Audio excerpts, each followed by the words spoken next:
Depois de embates, Prefeitura de Cuiabá padroniza ambulantes de alimentos no centro da capital. Estamos dando o crachá definitivo e o jaleco. E ainda uma entrevista ao vivo com o presidente do PSDB em Mato Grosso, o deputado federal Nilson Leitão.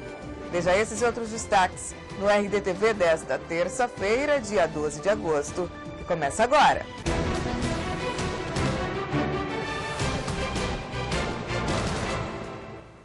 Olá, tudo bem?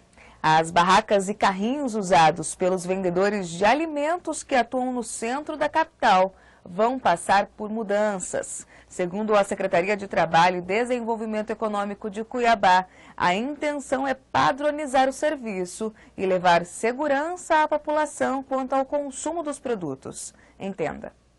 Não é de hoje que a atuação dos ambulantes de alimentos de Cuiabá rende polêmica.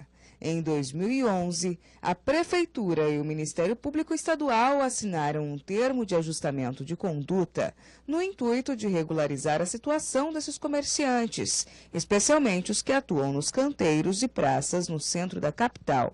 De lá para cá, notificações após notificações, o Executivo garante que vai padronizar em 2 meses os serviços prestados por 149 vendedores que trabalham em 62 pontos da região central. Estamos dando o crachá definitivo e o jaleco para a identificação desses ambulantes regularizados junto ao município de Cuiabá. Então, nós queremos aí, depois dos jalecos e do crachá, vem a padronização dos seus carrinhos, né? E conseguimos também uma linha de crédito junto a uma instituição privada que vai poder facilitar aquelas pessoas a fazerem as suas adaptações. E aí, todos eles irão ser incluídos no mercado de trabalho. Nós estamos promovendo a inclusão. O secretário revela quais os critérios adotados pela pasta para garantir a escolha desses ambulantes. O critério foi baseado no decreto de 2012, decreto 589 de junho de 2012, que estabelece critérios como portadores de necessidades especiais, residência em Cuiabá, tempo de residência, aqueles que já tinham pontos, o tempo que ele já estava no seu ponto. Enfim, são vários critérios estabelecidos: idade maior que 18 anos, não ter vínculo empregatício, tanto instituição pública quanto privada.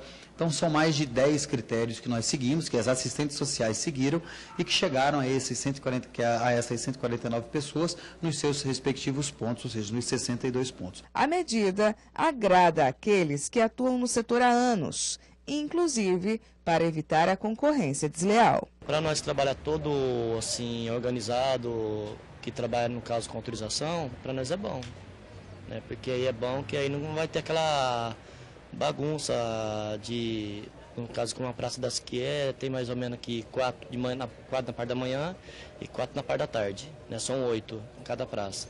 Então, se não tiver organização através da prefeitura, aí vira bagunça. Tudo que vier favorecer ao consumidor e melhorar para a gente é viável, é bom, que aconteça logo, né, que a gente está precisando que mude logo. Se sentar com a categoria e fazer tudo certinho, vai ficar ótimo. E o projeto não deve se restringir apenas à região central. Segundo o secretário, tão logo seja finalizada essa etapa, os bairros também serão contemplados com a iniciativa. Mas, desde já, o gestor garante que haverá fiscalização e penalidades diante da comprovação de abusos. E aqueles ambulantes que não estiverem devidamente regularizados estão aí correndo sério risco de terem a sua mercadoria, os seus produtos apreendidos pela Secretaria de Meio Ambiente, até o seu carrinho, a sua barraca, etc., podem ser apreendidos pela fiscalização. A partir do momento que a pessoa é apreendido com que esteja fora das especificações, ele não vai ser renovado o seu alvará.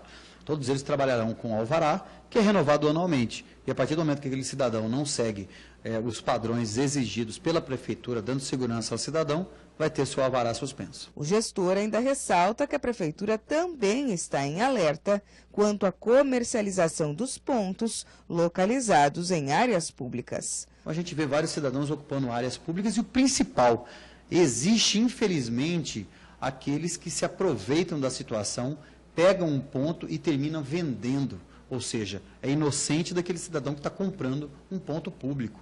Ele não pode, existe um malandro que vende o seu ponto e o cidadão que é passado para trás, que compra um ponto público que não pode.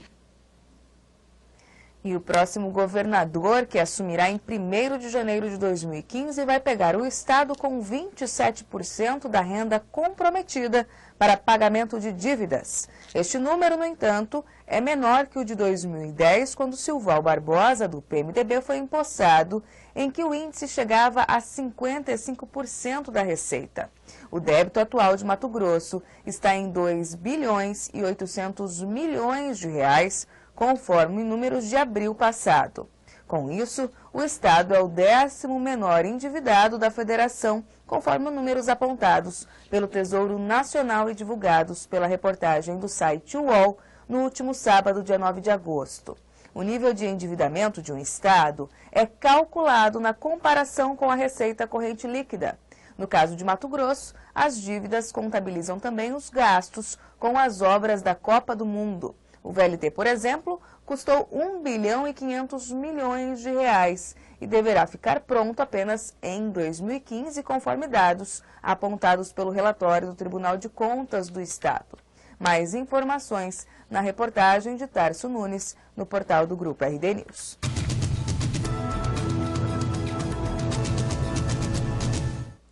Confira agora a agenda dos candidatos ao governo para esta terça-feira, dia 12 de agosto. Pedro Táxi, do PDT, participa de reuniões nesta terça-feira com apoiadores da coligação.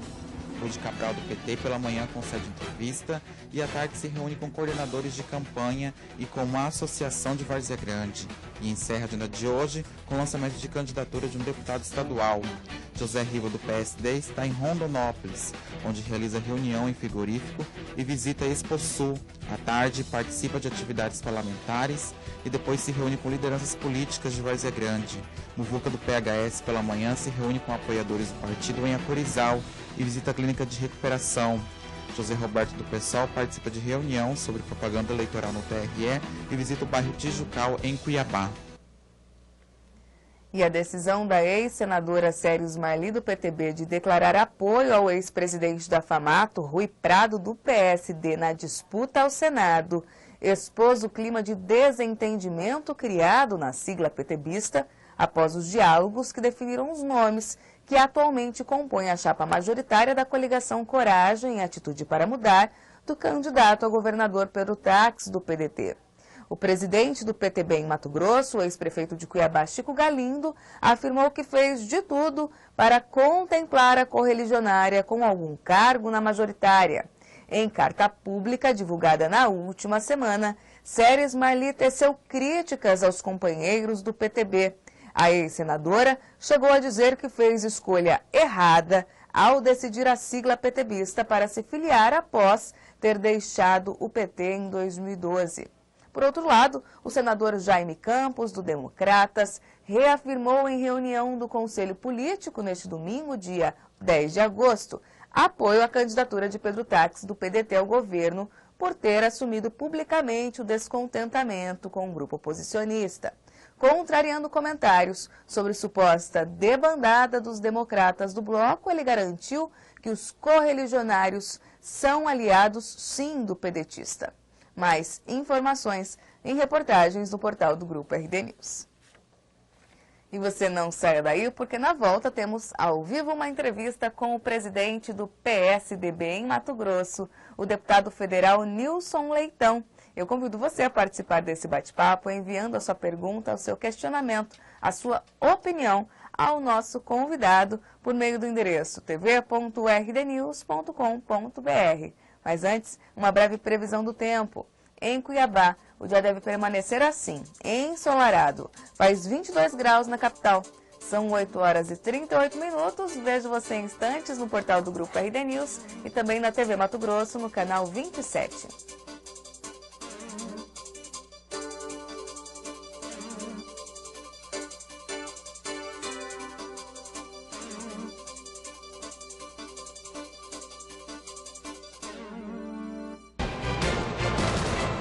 A Prefeitura de Cuiabá está trabalhando a todo vapor no projeto Novos Caminhos, o maior programa de asfalto da história da capital. É benefício para a nossa saúde, é qualidade de vida. Já são mais de 30 bairros recebendo asfalto de alta qualidade. A gente pode observar que agora eles estão caprichando, não é mais uma casquinha de ovo. Até 2016 serão 300 quilômetros de asfalto novo e 500 quilômetros de recapeamento.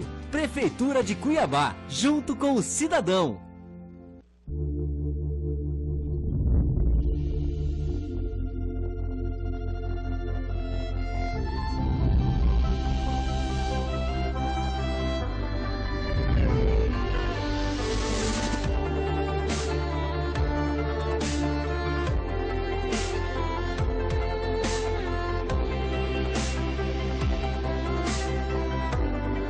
Alphaville Buffet, sua primeira escolha.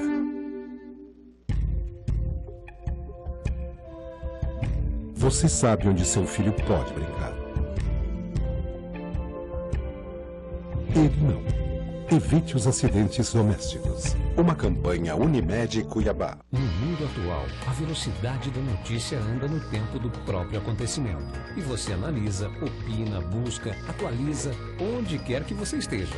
A notícia tem que estar na sua tela, na palma da sua mão e onde você quiser. Um site de notícias só é completo onde você pode compartilhar, assistir e participar dos acontecimentos. RD News, RD TV e blog do Romilson. Jornalismo político e interativo. Leia, assista e opine. A Prefeitura de Cuiabá está trabalhando a todo vapor no projeto Novos Caminhos, o maior programa de asfalto da história da capital. Eu já moro aqui há 20 anos e nunca foi feito um trabalho desse aqui. Já são mais de 30 bairros recebendo asfalto de alta qualidade. E é um asfalto muito bom, não é aquela casquinha de ovo que nem se diz, não. Até 2016 serão 300 quilômetros de asfalto novo e 500 quilômetros de recapeamento. Prefeitura de Cuiabá, junto com o cidadão.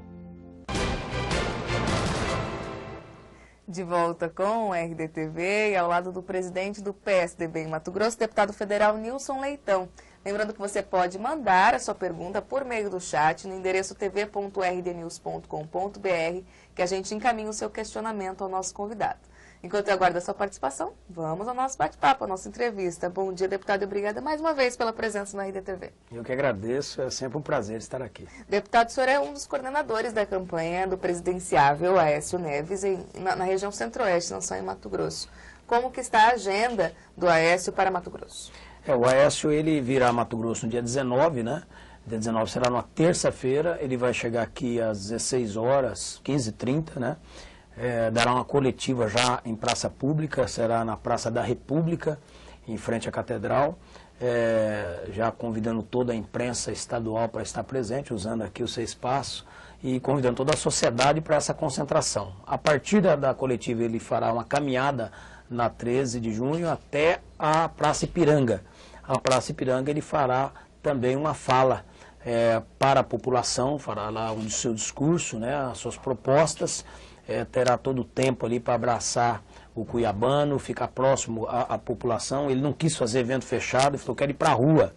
E aí nós estamos organizando esse evento em Cuiabá e depois de tudo isso nós iremos a Sinop. À noite ele faz lá também um ato político em Sinop, praticamente lá um comício com toda a região norte de Mato Grosso, na expectativa dele voltar mais uma vez a Mato Grosso. A escolha de Sinop em razão de ser sua base eleitoral? Também, ele conhecer o norte do Mato Grosso, ele já foi a Sorriso, já foi a Campo Novo do Parecis num evento com agronegócio, e agora a Sinop, ele também tem a oportunidade de estar próximo de toda aquela região norte, são 40, 50 cidades ali, que poderá participar desse evento. No segundo momento, mudaremos a região para que ele possa também prestigiar outras regiões do estado. Sinop é um município conhecido também pela questão do agronegócio. O setor do agronegócio costuma não apoiar a presidente Dilma, também é um local estratégico para ele fazer essa primeira visita como candidato a presidente? Sem dúvida. E também uma outra questão, né? Nós levamos lá, fui coordenador da campanha do Alckmin, o Alckmin foi vencedor no estado e visitou aquela região. O Serra também andou nas ruas de Sinop na época, como andou em Cuiabá. Então é uma estratégia que a gente usou em todas as campanhas e deu certo, né? O PSDB sempre saiu vitorioso nas eleições presidenciável aqui em Mato Grosso. Então eu acredito que será essa estratégia para estar lá, até porque não é apenas o apoio do agronegócio, 80% do setor do agronegócio já tem uma tendência a apoiar Aécio Neves. O O desafio para essa campanha a presidenciável, inicialmente, deputado, é tornar o nome do Aécio conhecido, de repente, no estado de Mato Grosso, já que ele está mais concentrado na região sul e sudeste? Sem dúvida nenhuma. O Aécio tem um fenômeno de pesquisa que mostra que quem o conhece vota.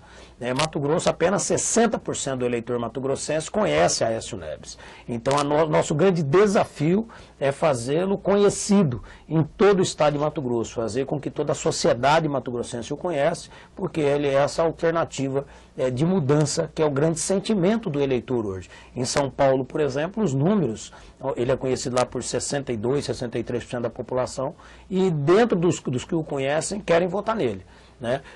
Mas a nossa adversária principal, que é a presidente da República, é conhecida por 100% da população. Então ela acaba tendo uma facilidade quando o eleitor vai participar de pesquisa eleitoral. Acaba lembrando apenas o nome dela por não saber o nome dos demais. Luiz pergunta por meio do chat, na região do Araguaia, o Aécio não vem? Ele pergunta. A nossa opção é essa, que tenha no segundo momento, na segunda vinda, deve ser em setembro, a gente possa levar ele ao sul e ao Araguaia do estado.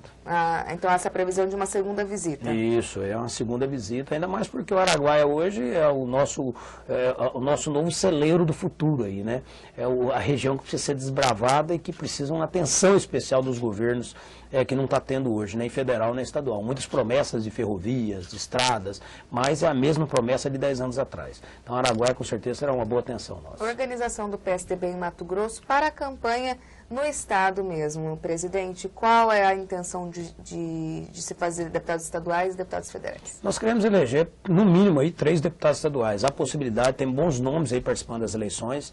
Eu acredito que vai ser possível chegarmos aí a 3 a 4 nomes nessa coligação que nós estamos fazendo. Temos quantos candidatos a deputado estadual? O PSDB nós temos 12 homens e mais 5 mulheres. Então são 17 candidatos, uma chapa que coliga com o DEM e com o PDT.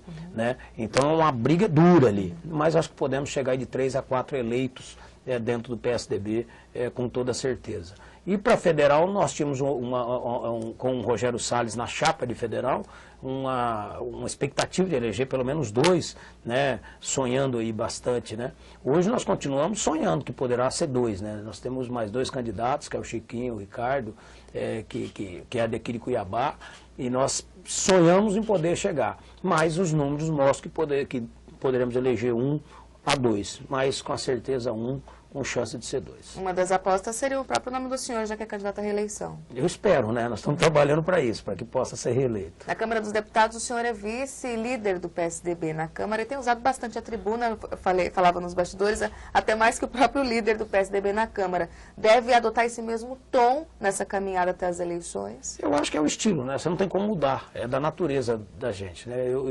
Eu sou um conciliador, eu sou de articulação, um lutador para isso, mas eu tenho meu estilo, ou seja, percebe que na campanha vai ter críticas duras, ou nós vamos responder, nós vamos também fazer os nossos posicionamentos, não vamos deixar de nos posicionar, porque é campanha eleitoral. Você não pode ser um jogador de treino e outro jogador de jogo. Você tem que ser o mesmo aguerrido, com a mesma honestidade das palavras, com a mesma proposta. Nós precisamos ser bastante honestos intelectualmente na campanha eleitoral. O PSDB costuma trabalhar bastante, aliás, as campanhas em nível estadual costumam arrecadar bastante dinheiro, em razão de você precisar viajar o estado todo, deputado?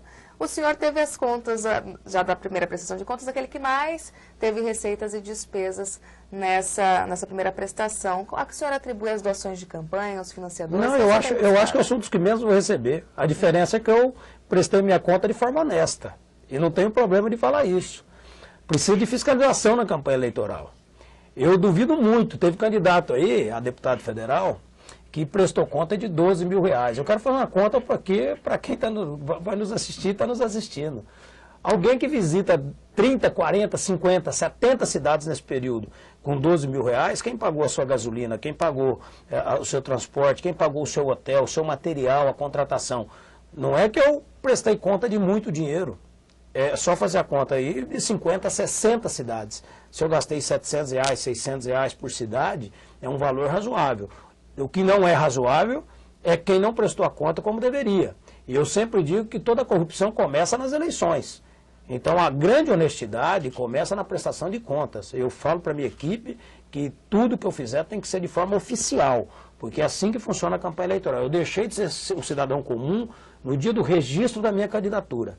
A partir dali, se você me emprestar o seu carro como minha eleitora, você tem que fazer um termo de doação e declarar aquilo financeiramente na minha conta. Então, muita coisa está na minha prestação de contas, não é dinheiro. É doação de um computador, é doação, aluguel de prédio, que às vezes foi doado, mas precisa estar declarado lá. A diferença é que eu declaro, só essa.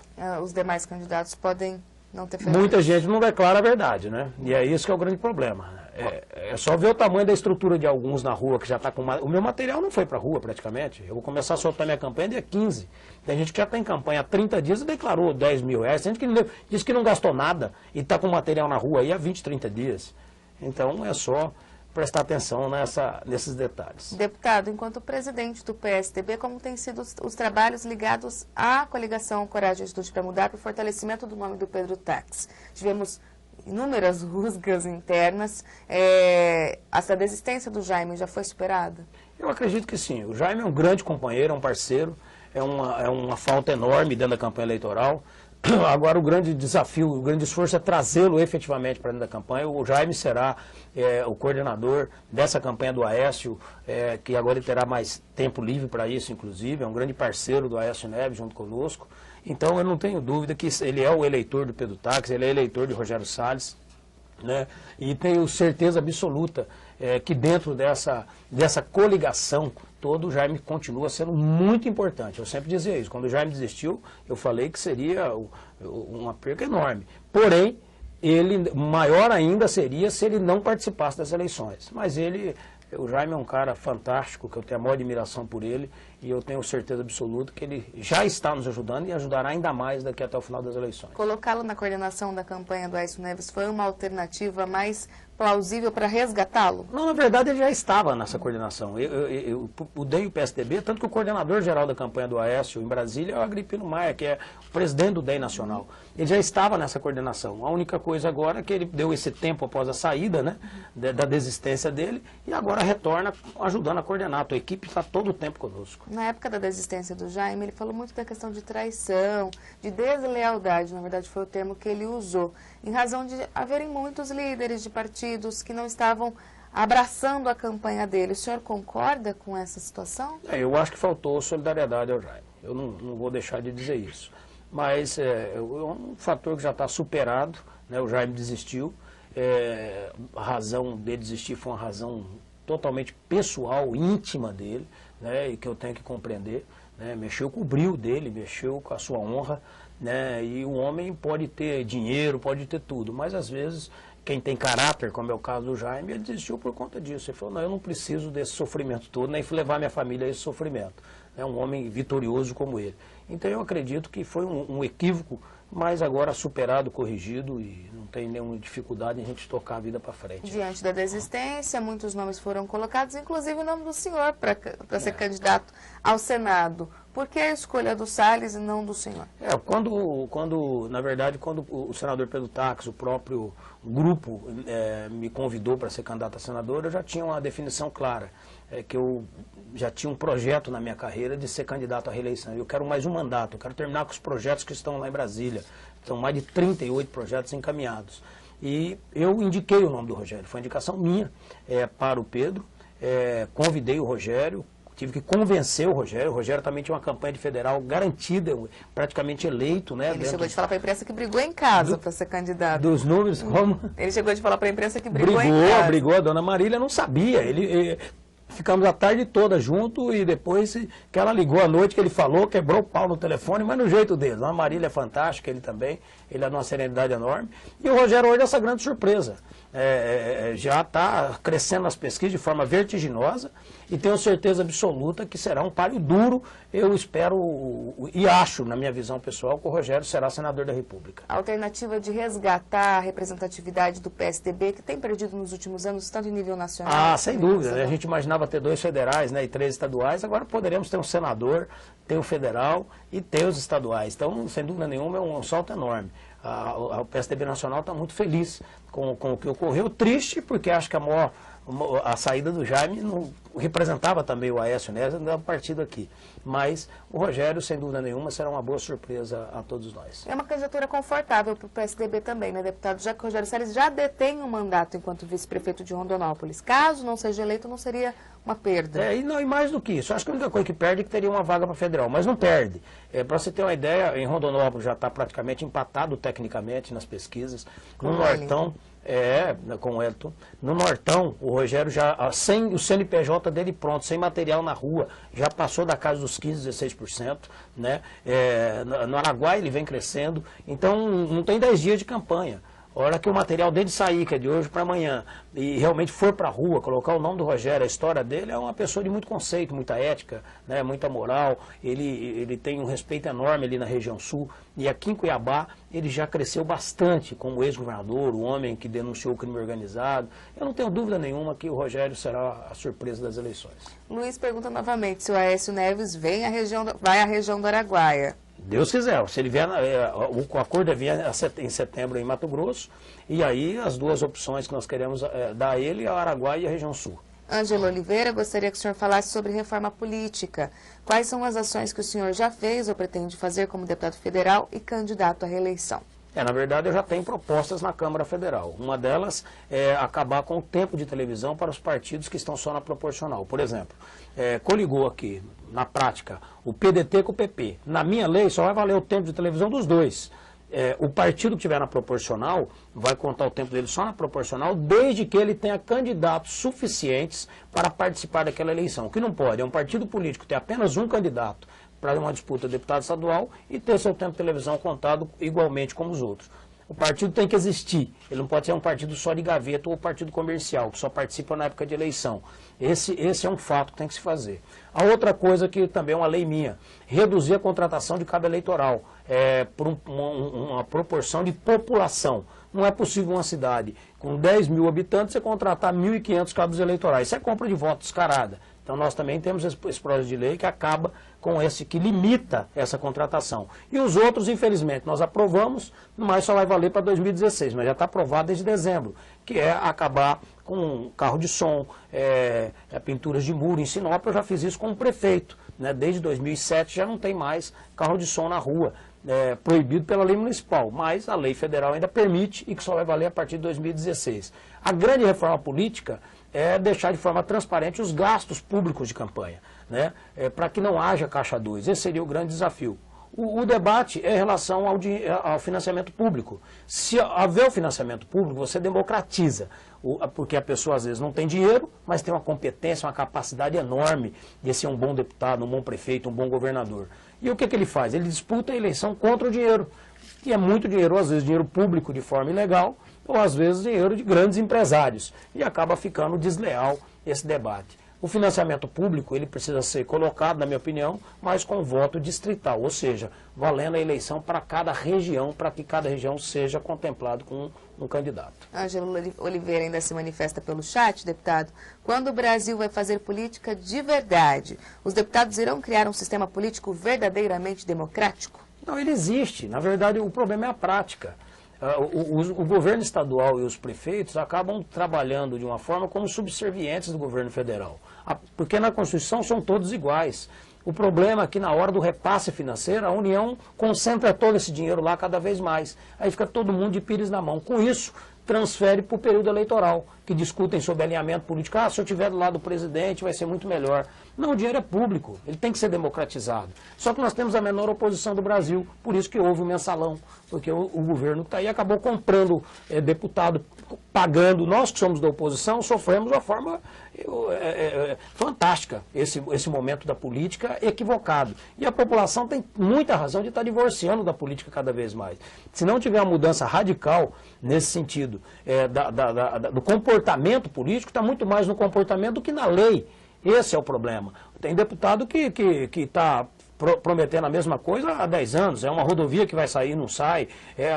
A duplicação de uma outra rodovia, uma ferrovia. É um hospital que, por exemplo, Cuiabá é a única capital brasileira que não tem um hospital mantido pelo Estado. Então é muita promessa, dá para se usar o mesmo VT de 10 anos atrás agora, para essas eleições, porque é a mesma promessa. Então é comportamento. Precisa mudar o comportamento. Isso está muito na mão do eleitor. O eleitor é que precisa, de fato, escolher o seu candidato e não apenas dizer, olha, todo mundo é igual, não é todo mundo igual. Quem está em casa aí tem 4, 5 filhos, os filhos são diferentes dentro de casa. E na política também tem muita gente diferente e comprometida. Paulo Becker, de Juara, pergunta por que o senhor desapareceu da cidade. De Juara? Não desapareci de Juara. Eu acho que a presença física minha acabou não sendo uma coisa que eu consegui fazer nos 3 anos. Eu assumi 19 comissões, assumi a liderança da oposição, né? O meu papel em Brasília repercutiu no Estado e no Brasil, né? Hoje eu presido várias comissões e dentro disso o meu trabalho é praticamente semana inteira dentro da Câmara Federal e eu acho que fui eleito para isso, inclusive. O Paulo é um grande amigo, um grande irmão, né? Eu não estou aí fisicamente, mas encaminhei emendas, trabalhei e continuo tendo carinho aí da toda a população de Juara. Inclusive fechei uma pesquisa há poucos dias no Vale do Arinos. Meu nome é muito lembrado aí, bem mais do que em 2010 e com certeza absoluta vocês podem sempre contar comigo. Ângelo Oliveira pede para o senhor comentar sobre coligações partidárias. Qual o benefício dessa prática? Eu acho que a coligação partidária é um modelo no Brasil vencido. Aliás, os partidos no Brasil estão vencidos. Então, quando foi feito agora o encaminhamento da lei para fazer com que os partidos que tivessem que estar vivos aí, fossem os partidos que efetivamente estivessem atuando com o mínimo da regra, foi vetado porque a maioria, quem está no poder, quer manter 30, 40 partidos menores apenas para usar seu tempo de televisão. Eu acabei de explicar que isso acabaria com a minha lei. Se não usar o tempo de televisão, acabou o comércio dos partidos e as coligações diminuiria bastante. Agora, é claro, no nosso caso, por que o PSDB se uniu ao candidato a governador Pedro Tax nessa campanha? Porque nós somos oposição. Nós perdemos a eleição em 2010. O Wilson Santos, candidato a governador, e o Mauro Mendes, candidato a governador. Esses dois grupos perderam a eleição.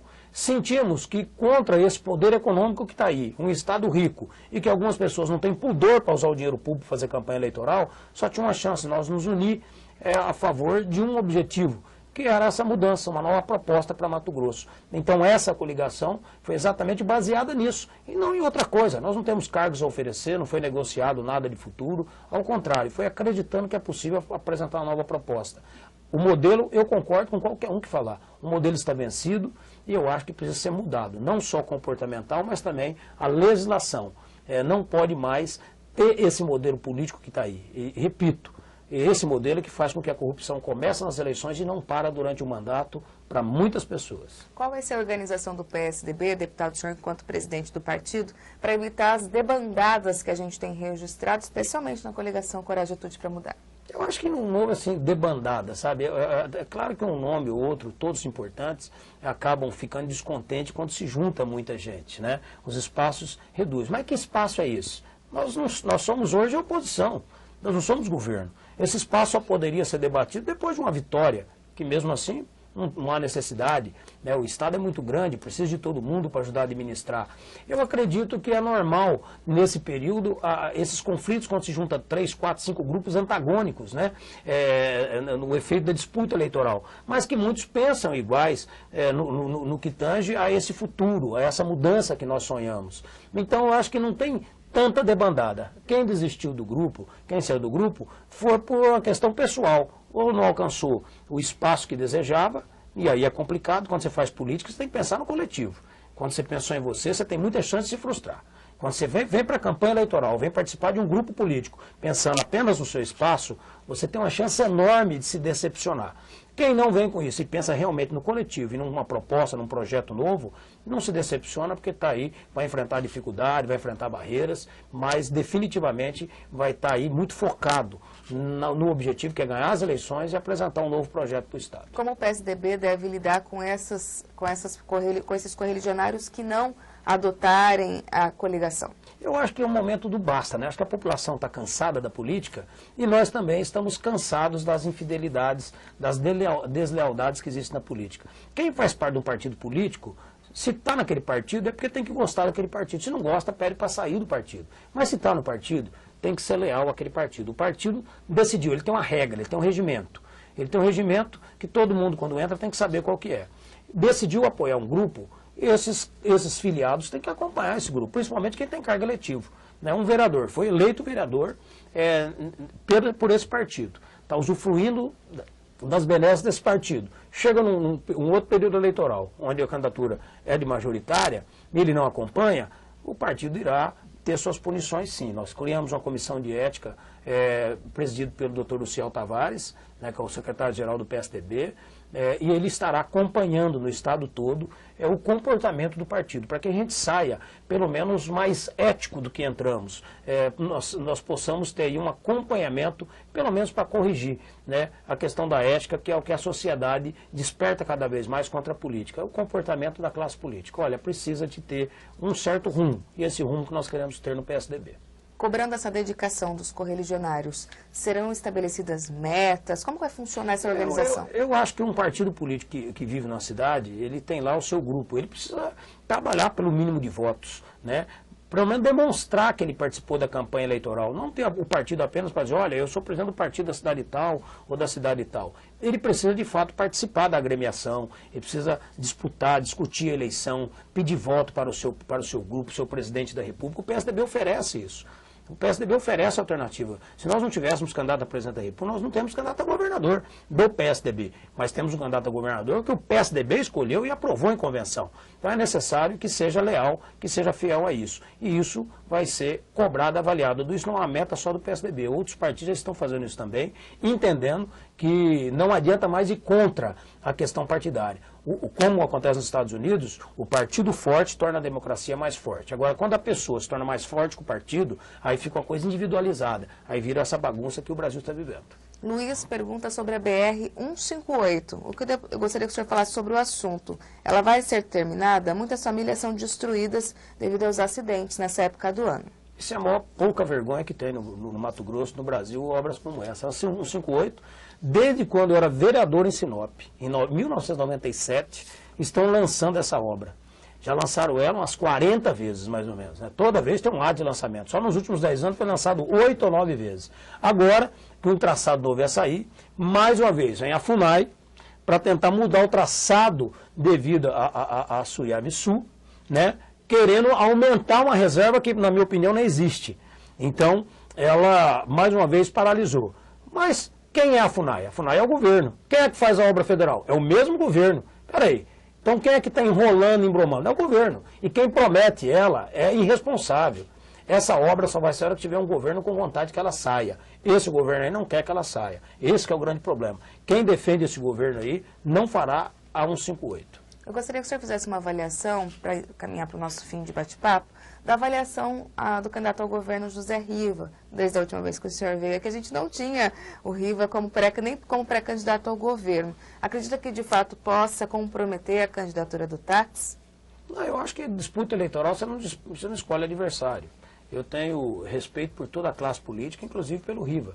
Mas não estou do lado do Riva na campanha eleitoral. Estou do lado do Pedro Táxi na campanha eleitoral. Acho que o Pedro Táxi será vencedor dessa disputa e, pelos números da pesquisa, tem uma chance enorme de se eleger no primeiro turno. E que vamos trabalhar para que ocorra isso, para que gaste menos, para que seja uma campanha menos desgastante e que tenha menos gastos financeiros também e que já aí no mês de outubro já possamos trabalhar uma transição de governo já olhando o ano que vem. Se tiver o segundo turno, eu acho que a chance continua sendo favorita do senador Pedro Táxi. O deputado Riva é um deputado trabalhador, lutador, mas hoje está impedido pela justiça, vai recorrer, tem chances aí de reversão, mas eleitoralmente eu acredito que o Pedro Táxi hoje tem as vantagens para ganhar as eleições ainda no primeiro turno. Algumas pessoas dizem que quem vota no Táxi não vota no Riva, quem vota no Riva não vota no Táxi. O senhor acredita nessa máxima? Não, o eleitor ele pensa por ele. Né? Quem acha que eleitor é massa de manobra está enganado. O eleitor, ele vota por ele. Hoje o cenário tem 5, 6 candidatos, 3 favoritos aí, né, que estão à frente da pesquisa.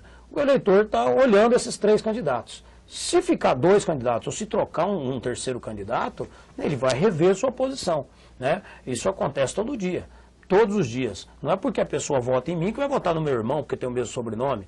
Tem uma diferença enorme sobre isso e eu acredito que o eleitor tem a capacidade, acredito piamente nisso. Eu acho que a mudança de candidato ou a forma da campanha faz o candidato pensar. Por isso que tem duas perguntas em pesquisa sempre. Em quem você vota? Aí a pessoa responde em quem ela vota. Você vai ficar com esse candidato até o final da campanha? Talvez. Então, talvez ele pode mudar. Então, o que já está com o seu voto definido é uma coisa. Hoje eu acho que o senador Pedro Táxi, liderando a pesquisa na distância que está, eu não vejo dificuldade em que ele ganhe a eleição no primeiro turno. Apostam, inclusive, também na rejeição dos outros candidatos. Né? Eu acho que é sempre isso. Eu sempre tenho falado para o senador Pedro Táxi, essa campanha está tendo uma estratégia. Ele falar dele mesmo. Ele não precisa se preocupar em falar do adversário. Aliás, a campanha não precisa se preocupar em falar do adversário. É falar das suas propostas, a sociedade já tem no seu sentimento a vontade de mudança. Então, essa vontade de mudança tem que incorporar em alguém. O senador Pedro Táxi conseguir incorporar nisso é muito importante. Agora, mais importante que isso, eu tenho falado para o grupo, é o conceito político. O senador Pedro Táxi é um candidato de oposição. De oposição. Não adianta alguns querer colocar, por exemplo, a presidente Dilma em cima do palanque. Ele é de oposição. A presidente Dilma é candidata do Lúdio. Não é candidata do Pedro. O Pedro é candidato de oposição, onde ele tem o Aécio Neves, ele tem o Eduardo Campos, ele tem o PSC com o pastor Everaldo, ele tem vários. Quem for de oposição está nesse palanque, é aquela velha. Quem está contente com o que está aí, tem que ficar com o grupo que está lá, está no governo. Quem não está contente, tem que vir para o lado de cá, onde nós representamos a oposição. Deputado, se o Pedro Táxi adota a postura de falar somente dele, ele não contraria um pouco até a postura que o senhor adota de ir à tribuna e acabar apontando os desmandos do governo? Não, eu acho que ele tem que falar, eu acho que a função do senador Pedro Táxi como candidato a governador é falar para o povo de Mato Grosso qual a sua proposta de governo. O que ele pretende fazer pelo Mato Grossense. Durante essa sua fala, durante essa sua proposta, não tem como não pontuar algumas mazelas. Acabei de citar uma falta de um hospital público em Cuiabá, mantido pelo governo do Estado, é o único do país.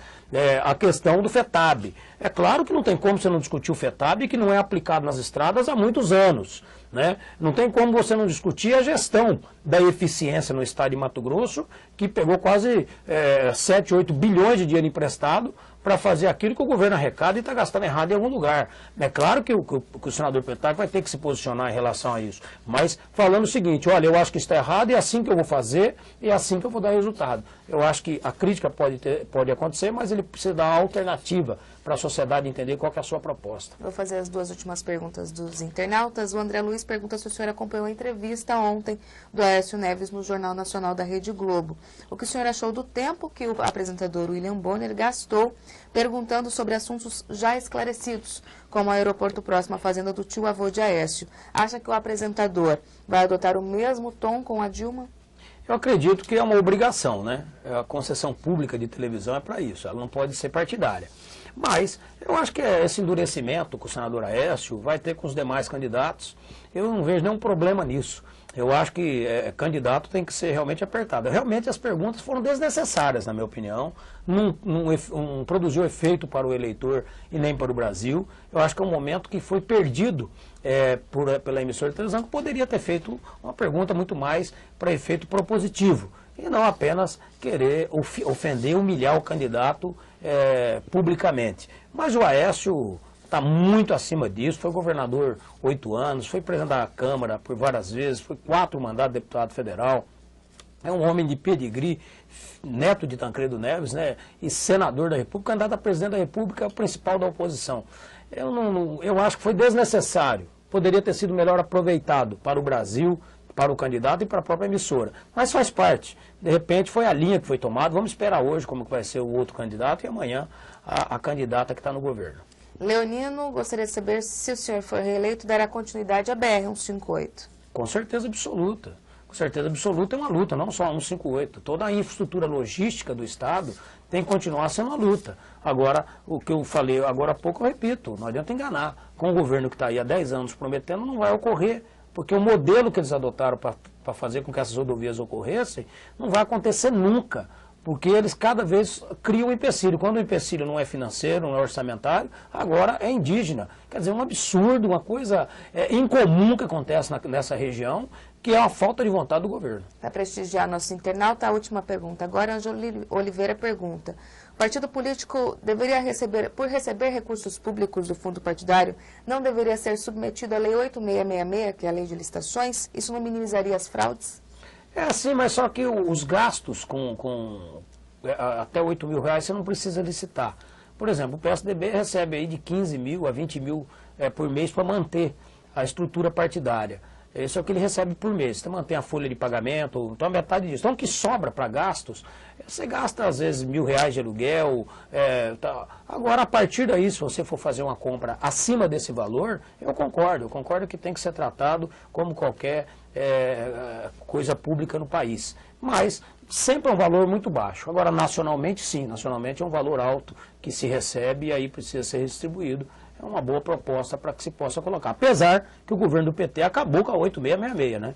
Ela criou esse regime diferenciado de contratação, o RDC, onde nem para município não precisa mais, para educação, para saúde, acabou a 8666 que o governo do PT aprovou lá e nós somos contra e votamos contra. Gostaria que o senhor comentasse rapidinho da debandada, do apoio da ex-senadora Séries Marli ao PSD do candidato Rui Prado, uma vez que o PTB faz parte da coligação Coragem Atitude para Mudar.